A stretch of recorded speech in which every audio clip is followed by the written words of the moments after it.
On parle beaucoup de liberté, mais sur la route, il y a un truc vraiment que je vois, ce sont tout le temps les mêmes réflexes. Ce besoin de sécurité, cette peur de l'inconnu, cette difficulté à être seul, et en plus ce besoin d'être rassuré. Et ça, ces réflexes, on les emmène partout avec nous.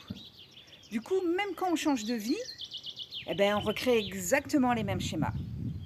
Et ça donne souvent des scènes assez parlantes. Je vois régulièrement des parkings entiers de véhicules, tous collés les uns aux autres. Alors qu'en plus, il y a de la place partout autour, hein.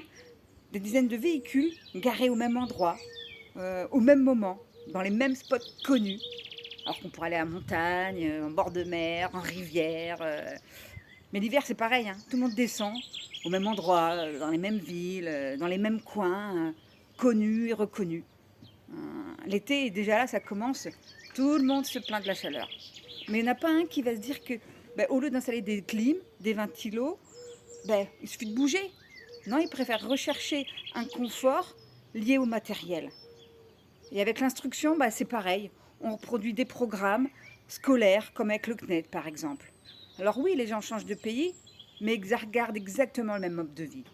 Le même rythme, les mêmes habitudes, les mêmes dépendances, les mêmes fonctionnements et les mêmes croyances. Alors le problème, c'est de se croire libre, alors qu'en fait, on n'a pas vraiment évolué personnellement, ni même changé son propre regard intérieur. Alors ouais, la route, elle n'oblige jamais à rien, mais c'est un excellent prof dès qu'il s'agit de pointer du doigt ses réactions, dès qu'on sort d'un cadre qui est connu, familier. Et pour moi, la leçon, elle est là. Ce n'est pas parce que tu es nomade que tu es autonome, libre et indépendant. L'autonomie, c'est pas ton véhicule, c'est pas les kilomètres à avaler. Non, ton autonomie, c'est ta capacité à t'adapter, à sortir du connu, à changer de plan, à faire autrement, à tester sans garantie de réussite, même quand c'est inconfortable, même quand ça fait peur. Parce que la vraie liberté, c'est pas changer de décor tous les 4 matins, c'est de ne plus être dépendant de tes anciens schémas.